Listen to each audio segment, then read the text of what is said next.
The year was 2023, and London buzzed with excitement as preparations for one of the most iconic royal events, Trooping the Colour, reached their final stages. This grand ceremony wasn't just another event on the calendar. It was a celebration steeped in history, tradition, and national pride. For decades, it had marked the official birthday of the British monarch, bringing together soldiers, royals, and citizens in a dazzling display of unity. But this year felt different, special yet challenging. Trooping the Colour had always been about honoring the monarchy, but since Queen Elizabeth II's passing, the event carried an added layer of emotion. It now served as both a tribute to her legacy and a celebration of King Charles II's reign. However, all eyes were firmly fixed on Prince William. As the heir apparent, he was stepping into a role that came with immense responsibility. Leading the parade would be his first major test in showcasing leadership while upholding centuries-old traditions. The weight of expectation hung heavily over him, though he tried not to show it. Adding to the drama was the weather forecast. Across Europe, temperatures were soaring to record highs, and London was no exception. Meteorologists predicted scorching heat waves during the week of the event, raising concerns among organizers and participants alike. How could they maintain the pageantry and precision required for such a historic occasion when the sun threatened to turn Horse Guards Parade into an oven? Would soldiers faint under their heavy uniforms? Could horses endure hours of marching under blistering skies?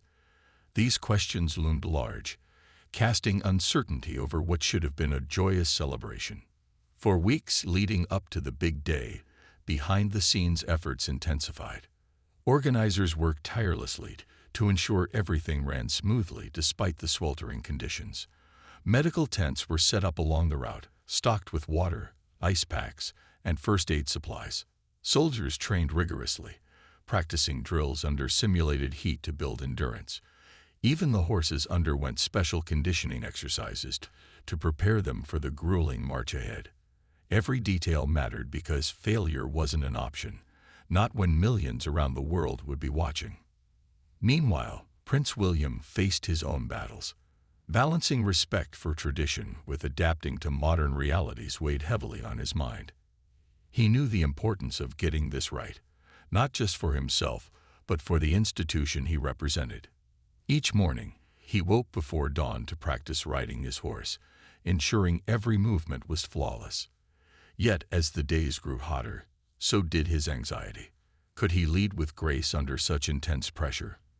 Would the public see him as a worthy successor to his grandmother's legacy? Back at Kensington Palace, Kate offered unwavering support. She reminded him that resilience wasn't about avoiding challenges. It was about facing them head-on. Her words gave him strength, even as doubts lingered. Together, they reviewed plans, discussed contingencies, and prepared for whatever might come their way. They understood that this wasn't just about putting on a show. It was about proving that the monarchy could evolve without losing its essence. As June approached, anticipation reached fever pitch. Newspapers ran headlines speculating how the royal family would handle the unprecedented heatwave. Tourists flocked to London, eager to catch a glimpse of history in the making. Vendors sold fans, hats, and cold drinks by the thousands, knowing the crowds would need relief from the relentless sun. Everyone wondered, would this year's Trooping the Colour go down as a triumph or a disaster? Only time would tell. But one thing was certain. Prince William stood at the center of it all, ready to face whatever lay ahead. Behind the scenes, the days leading up to Trooping the Colour were a whirlwind of activity. Buckingham Palace buzzed with energy as organizers, soldiers, and staff worked tirelessly to ensure everything would go off without a hitch. But this year, there was an added challenge: the scorching heat wave gripping London. Temperatures were climbing higher each day, and everyone knew it would take more than just determination to pull off the event successfully. The stakes were high, and no one could afford to overlook even the smallest detail. For the soldiers tasked with participating in the parade, preparation became grueling. Their uniforms, complete with heavy jackets, hats adorned with plumes, and polished boots, were designed for tradition, not comfort. In normal weather, these outfits were already stifling. Under the boiling sun, they felt unbearable. To prepare, soldiers trained under simulated heat conditions, wearing their full regalia while marching for hours at a time. Some collapsed during practice sessions, only to get back up and try again. It wasn't just physical endurance they needed, it was mental toughness too. Every step had to be perfect, every movement synchronized. There was no room for error when millions of eyes would be watching. The horses posed another challenge. These majestic animals were accustomed to parades, but nothing could fully prepare them for such extreme heat.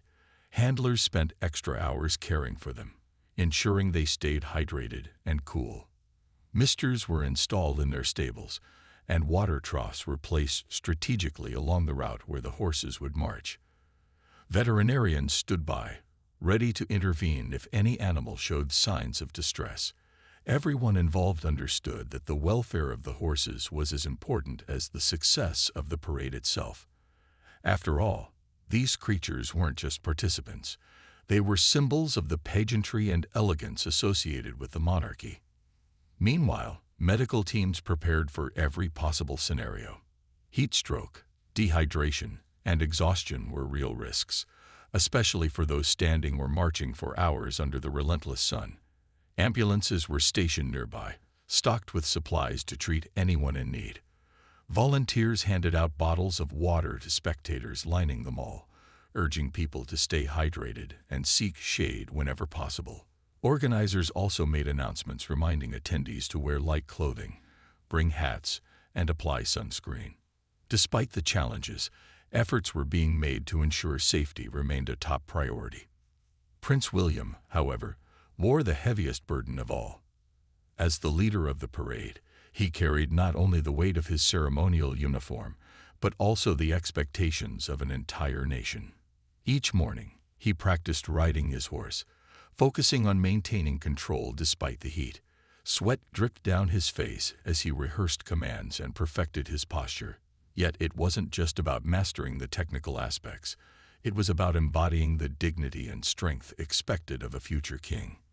He often found himself reflecting on his grandmother's legacy, drawing inspiration from her unwavering dedication to duty.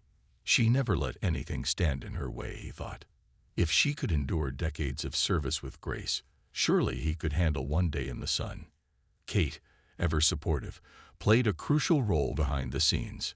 She helped him review plans, offered words of encouragement, and ensured he took breaks to rest. On particularly tough days, she reminded him why this moment mattered, not just for him personally, but for the monarchy as a whole. "This is your chance to show people what kind of leader you'll be," she said softly one evening. Her words stuck with him, fueling his resolve. As June 17th approached, the sense of urgency grew palpable. Rehearsals intensified, final checks were conducted, and last-minute adjustments were made. Despite the mounting pressure, there was also a shared sense of purpose among everyone involved. They weren't just preparing for a parade, they were preserving a cherished tradition while adapting it for modern times. The boiling sun may have been an obstacle, but it couldn't dim the spirit of unity and pride that defined Trooping the Color. For Prince William and everyone else, the countdown had begun. The morning of June 17th arrived with a golden glow that seemed almost too bright, as if the sun itself wanted to outshine the grandeur of Trooping the Color. By 6 a.m., London was already stirring awake, its streets humming with anticipation. The air felt thick and heavy, carrying the promise of another scorching day. Thermometers had barely begun their ascent, yet the heat was palpable, wrapping around the city like an invisible blanket. Spectators started gathering along the mall hours before the parade was set to begin, clutching bottles of water, fanning themselves with makeshift paper fans, or shading their faces under wide-brimmed hats. Some brought foldable chairs, others stood patiently in line, chatting excitedly about what they hoped to see. Near Horse Guards Parade, journalists from around the globe jostled for position, cameras perched atop tripods and microphones, ready to capture every moment. Reporters adjusted their ties and wiped sweat from their brows, trying to look composed despite the oppressive warmth. Tourists snapped selfies with Buckingham Palace in the background, while vendors shouted offers of cold drinks and ice creams. The atmosphere was electric, a mix of celebration, curiosity, and quiet nervousness about how the day would unfold under such extreme conditions. Inside Buckingham Palace, Prince William prepared for his role as the leader of the parade. His ceremonial uniform lay neatly pressed on a nearby table, its intricate details gleaming faintly in the soft light of his dressing room. As he slipped into the heavy jacket, the weight of responsibility settled firmly on his shoulders, both literally and figuratively. The fabric clung uncomfortably to his skin even before he stepped outside, and he knew it would only grow worse once the sun reached its peak. Still, he moved with purpose, adjusting each button with care and ensuring every medal sat perfectly aligned. This wasn't just about looking the part, it was about embodying it. Kate joined him briefly, her presence calming amidst the chaos. She handed him a glass of water, urging him to stay hydrated. "You've got this," she said with a reassuring smile, her voice steady and confident. Her words carried a quiet strength that reminded him why he was doing this, not just for tradition's sake, but for the people who looked to him for leadership. He nodded, taking a deep breath before stepping toward the mirror for one last check. Behind him, Abe's bustled quietly, double-checking schedules and confirming final arrangements. Outside, the distant sound of hooves echoed through the palace grounds as soldiers mounted their horses, signaling that the procession was drawing near. By mid-morning, the temperature had climbed past 30 degrees Celsius, 86 degrees Fahrenheit, and there was no sign of relief in sight. Clouds drifted lazily across the sky, offering little shade, while the pavement radiated heat back onto those standing nearby. Crowds swelled along the route, spilling onto sidewalks and filling every available space. Children sat on parents' shoulders, waving tiny Union Jack flags, while elderly spectators sought refuge under umbrellas. Volunteers circulated through the throngs, handing out bottled water and reminding people to take breaks if they felt unwell. Medical teams remained vigilant, scanning the crowd for anyone showing signs of distress. As the clock ticked closer to 11 a.m., the tension built. Soldiers lined up in formation, their faces stoic despite the beads of sweat forming on their foreheads. Horses stamped their hooves restlessly, sensing the energy in the air. Inside the palace, William took one final glance at himself in the mirror. He straightened his posture, squared his shoulders, and exhaled slowly. Today wasn't just about leading a parade. It was about proving that tradition could adapt without losing its heart. With one last nod to Kate, he turned and walked out into the blinding sunlight, ready to face whatever challenges lay ahead. At exactly 11 a.m., the first notes of the military band cut through the air, sharp and clear despite the oppressive heat. The sound of drums and brass instruments signaled the start of the parade, drawing cheers from the eager crowd lining the mall. Spectators craned their necks, straining to catch a glimpse of the soldiers as they began their march toward Horse Guards Parade. Each step was precise, each movement synchronized, creating a mesmerizing display of discipline and unity. Yet beneath the polished exterior, the toll of the scorching sun was evident. Beads of sweat trickled down the faces of the soldiers, disappearing into the stiff collars of their uniforms, but not a single man faltered. Their determination to uphold tradition shone brighter than the medals pinned to their chests. Leading the procession was Prince William, seated atop a magnificent horse whose coat gleamed under the relentless sunlight. The prince sat tall in the saddle, his posture unwavering despite the weight of his ceremonial attire. Every so often, he reached up to adjust his bearskin hat or wipe a stray drop of sweat from his brow, careful to keep his movements subtle and composed. Cameras clicked furiously, capturing every detail. The glint of sunlight on his medals, the steady rhythm of his horse's hooves against the pavement, and the focused expression etched onto his face. For William, this wasn't just about riding at the head of a parade. It was about embodying resilience and grace under pressure. He knew the world was watching, and he refused to let the boiling heat, or the weight of expectation, break him. Behind him, rows of soldiers marched in perfect formation, their boots striking the ground with a rhythmic precision that echoed through the streets. The vibrant colors of their uniforms stood out against the pale stone buildings lining the route, creating a striking visual contrast. Flags fluttered gently in the breeze, though the occasional gust did little to ease the stifling heat. Despite the challenging conditions, there was an undeniable sense of pride among the participants. This wasn't just another duty. It was a chance to honor centuries of tradition, while showcasing the strength and dedication of the British Armed Forces. The crowd responded with equal enthusiasm, erupting into applause and cheers as the parade passed by. Children waved small Union Jack flags enthusiastically, their laughter ringing out above the din. Parents shielded their eyes from the sun, pointing out specific details to one another.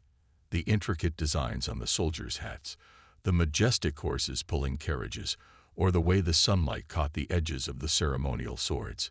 Even those struggling with the heat couldn't help but be swept up in the moment.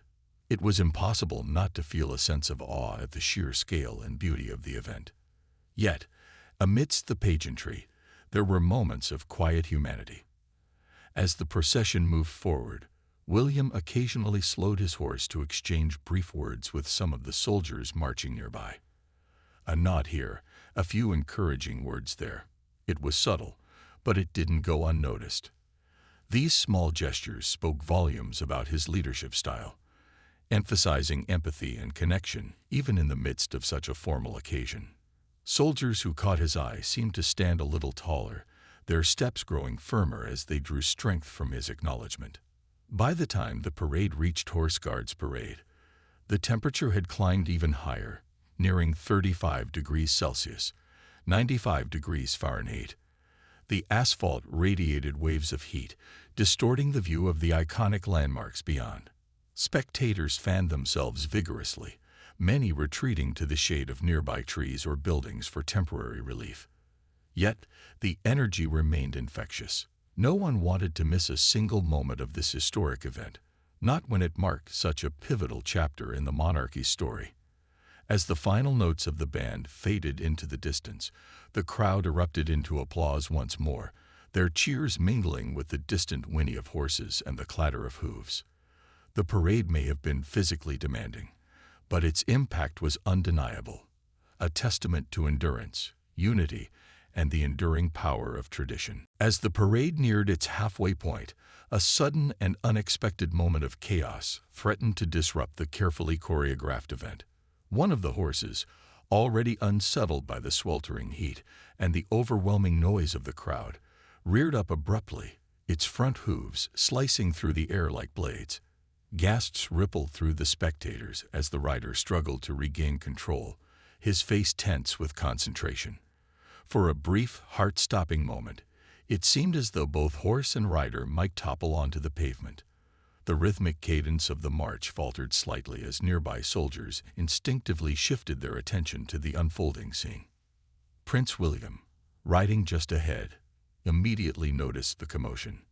Without hesitation, he guided his own horse closer to the distressed animal, his movements calm and deliberate. Drawing on years of experience with equestrian events, he leaned forward in the saddle, speaking softly to the agitated horse, while maintaining a steady hand on the reins of his mount. His presence seemed to have an almost magnetic effect. The panicked horse gradually began to settle, its ears twitching as it responded to William's quiet authority. The rider, visibly relieved, managed to steady himself and steer the horse back into formation.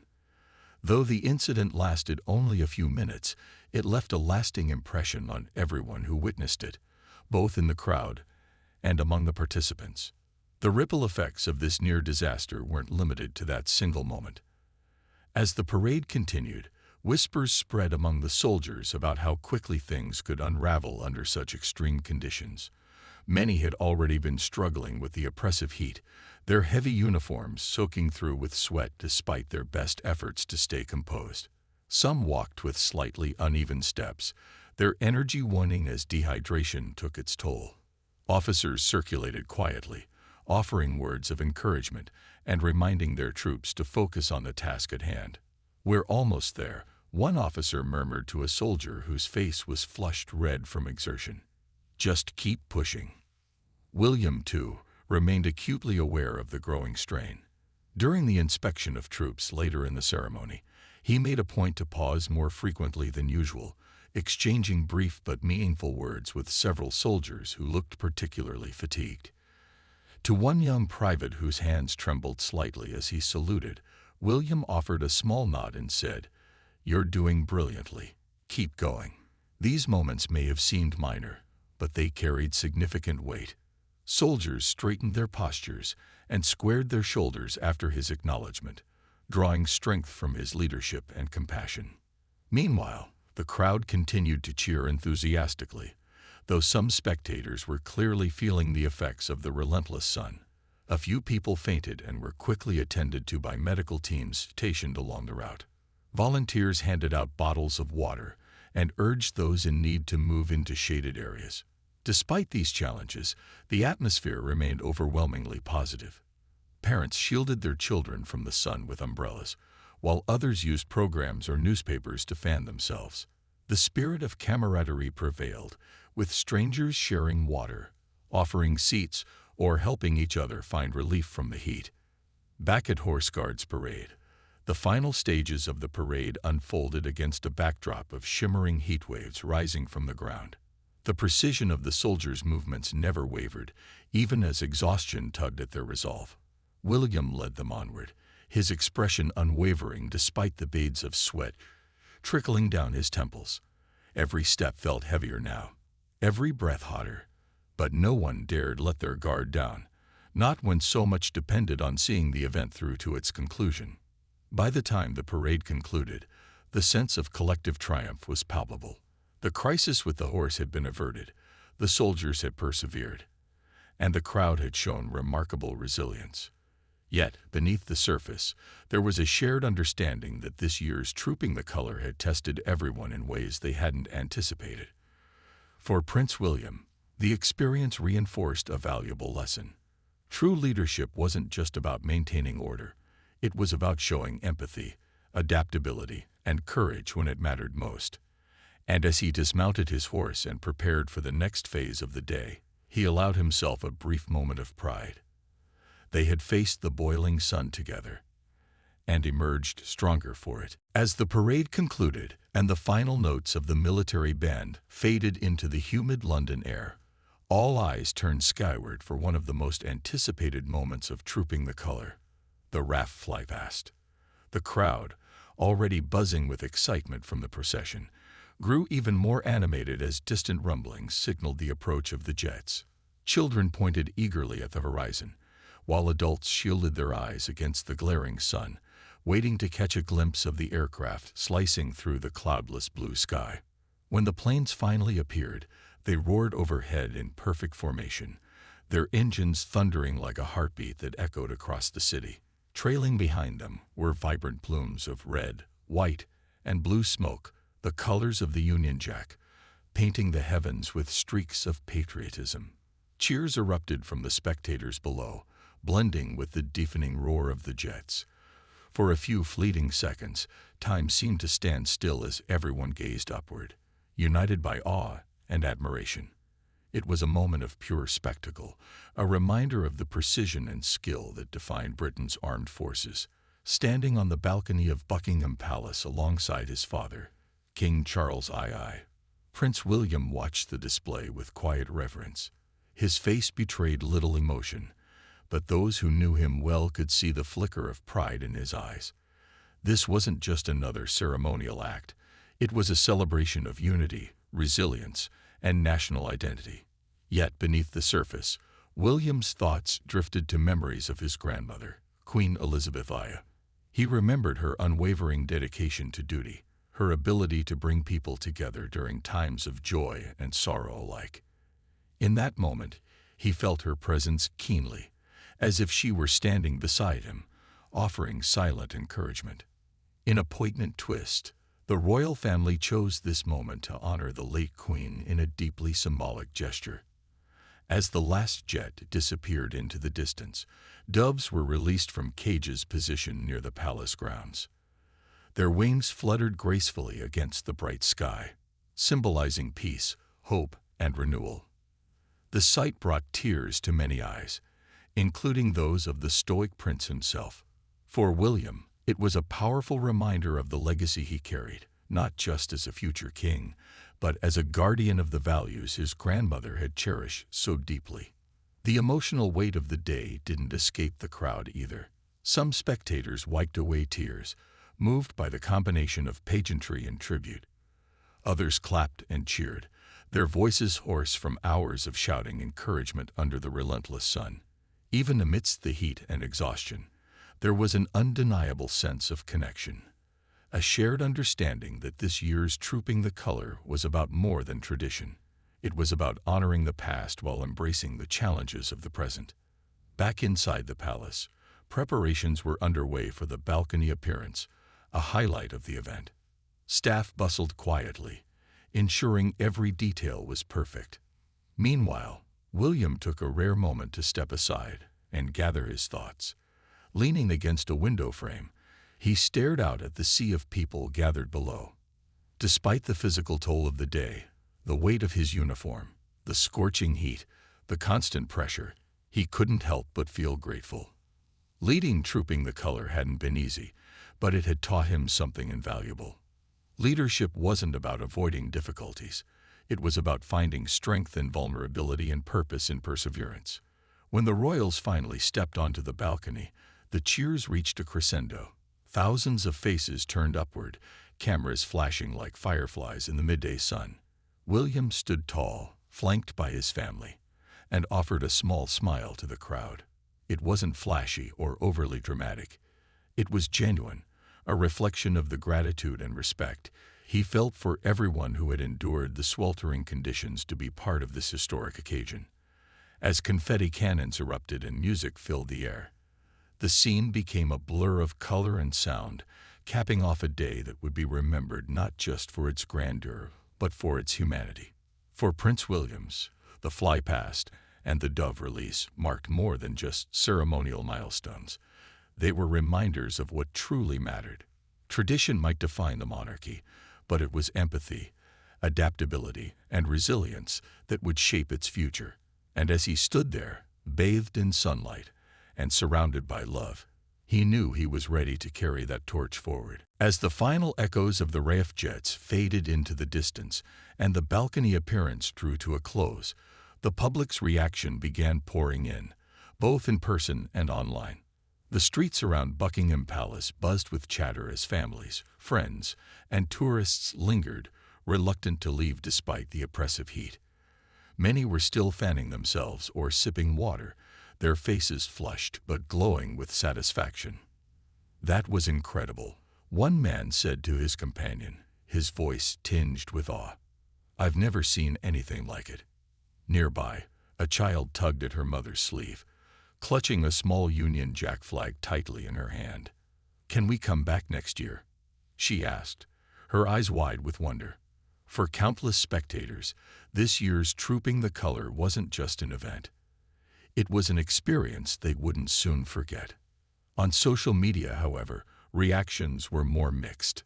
Platforms like Twitter, Instagram, and TikTok lit up with photos, videos, and opinions about the day's proceedings. Some praised Prince William for his composure and leadership under such extreme conditions. Clips of him calming the startled horse during the parade went viral, with users lauding his quick thinking and empathy. "This is what real leadership looks like," one tweet read, accompanied by a video of William guiding the agitated animal back into formation. Another post highlighted his interactions with soldiers during the inspection, calling him a future king who truly cares. But not everyone was so complimentary. Critics questioned whether holding such a physically demanding event in record-breaking heat was wise or even ethical. Environmental activists seized the moment to draw attention to climate change, pointing out that rising global temperatures were making events like Trooping the Color increasingly dangerous. Hashtags like #ClimateCrisis and #AdaptOrPerish trended alongside posts about the ceremony. One activist tweeted, "While we celebrate tradition, let's also talk about how unsustainable these practices are becoming. Is it time for the monarchy to lead by example?" Others echoed similar sentiments, urging the royal family to use its platform to advocate for environmental action. The media played a pivotal role in shaping the narrative, too. Newspapers splashed bold headlines across their front pages. "Prince William shines under pressure," declared one tabloid, while another ran with "Boiling Sun tests royal tradition."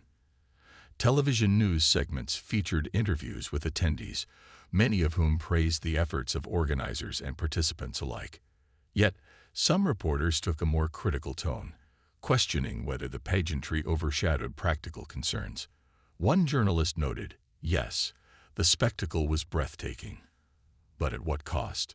Soldiers collapsing, horses struggling, and crowds wilting under the sun raised serious questions about prioritizing tradition over safety." Amidst the whirlwind of opinions, there was also humor. Memes circulated widely, poking fun at the absurdity of wearing heavy uniforms in 35 degrees Celsius, 95 degrees Fahrenheit heat. One popular image showed a soldier fanning himself with his hat, captioned, "Me trying to survive my summer commute." Another depicted Prince William riding his horse beneath a blazing sun with the text, "When duty calls, but so does heat stroke."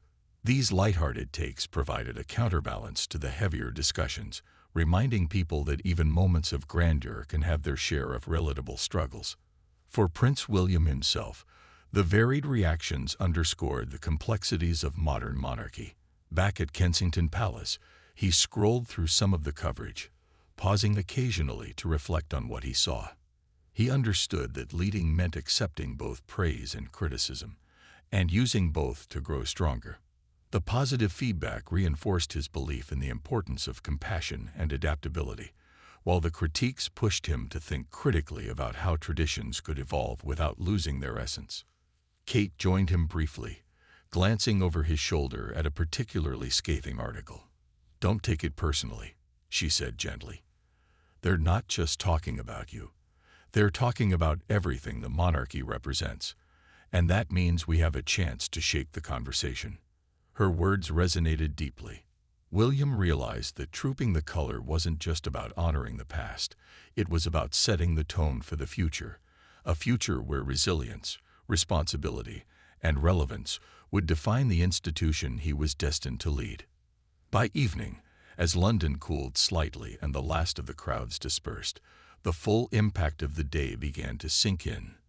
Whether celebrated or scrutinized, Trooping the Color had once again proven its power to captivate hearts and spark debate. For Prince William, it marked a turning point, a reminder that leadership wasn't just about standing tall under pressure, but about listening, learning, and adapting to meet. As the sun dipped below the horizon, casting a warm orange glow over London, Prince William found himself alone in his study at Kensington Palace. The day's events replayed in his mind like scenes from a film, each moment vivid and charged with meaning. He could still hear the roar of the jets overhead, feel the weight of his ceremonial uniform pressing against his shoulders, and see the faces of the soldiers who had marched with unwavering determination despite the scorching heat. It had been an exhausting day, both physically and emotionally, but as he sat there in the quiet of his room, he felt a profound sense of clarity. Leading Trooping the Color under such extreme conditions hadn't just tested his endurance, it had forced him to confront what it truly meant to be a leader. He thought about the startled horse, the weary soldiers, and the cheering crowds wilting under the relentless sun. Each challenge had demanded something different from him: quick thinking, empathy, resilience, and adaptability. These weren't qualities reserved for royalty. They were universal traits that defined good leadership, and while the world may have expected perfection, William understood that true strength lay in acknowledging vulnerability and rising above it. His thoughts drifted to his grandmother, Queen Elizabeth I. She had spent decades navigating the complexities of duty, balancing tradition with progress, and always placing the needs of others before her own. Her legacy was one of steadfastness, humility, and grace, a blueprint for how to lead without losing touch with humanity. As William reflected on her life, he realized that carrying forward her values didn't mean clinging rigidly to the past. It meant finding ways to honor those principles in a rapidly changing world. That was the challenge, and the opportunity that lay ahead of him. The public reaction to the day's events also weighed heavily on his mind. The praise had been uplifting, yes, but the criticism was equally valuable. Questions about sustainability, safety, and relevance reminded him that institutions couldn't exist in isolation. They had to evolve alongside society. Climate activists calling for action struck a particular chord. Growing up surrounded by nature, William had long been passionate about environmental issues, and now, more than ever, he saw an opportunity to champion meaningful change. Perhaps Trooping the Color itself could serve as a platform for innovation, finding ways to preserve its essence while addressing modern concerns. Kate's earlier words echoed softly in his thoughts. They're not just talking about you. They're talking about everything the monarchy represents. She was right. Every decision he made moving forward would ripple outward, shaping not only his own legacy, but also the future of the institution. It was a daunting responsibility, but it was also deeply inspiring. For the first time, William felt ready to embrace it, not out of obligation, but out of purpose. He rose from his chair and walked to the window, gazing out at the city bathed in twilight. London looked peaceful now, its streets emptied of the throngs of people who had gathered earlier. Yet he knew the energy of the day lingered. The laughter, the applause, the shared moments of connection. Those memories would stay with him, reminders of why this role mattered so much. In that quiet moment, William resolved to approach his duties with renewed focus. Leading wasn't about avoiding challenges. It was about facing them head-on, learning from them, and using them to grow stronger. Whether it was adapting traditions for a new era, advocating for causes close to his heart, or simply showing kindness when it was needed most, he vowed to lead with authenticity and courage. As the last traces of daylight faded into night, William turned back toward his desk. Tomorrow would bring new responsibilities, new opportunities, and undoubtedly new challenges. But for now, he allowed himself a small smile. Trooping the Color 2023 had tested him in ways he hadn't anticipated, but it had also shown him what he was capable of achieving. Under the boiling sun, he had discovered a deeper understanding of leadership, resilience, and legacy. And with that knowledge, he stepped confidently into the next chapter of his journey.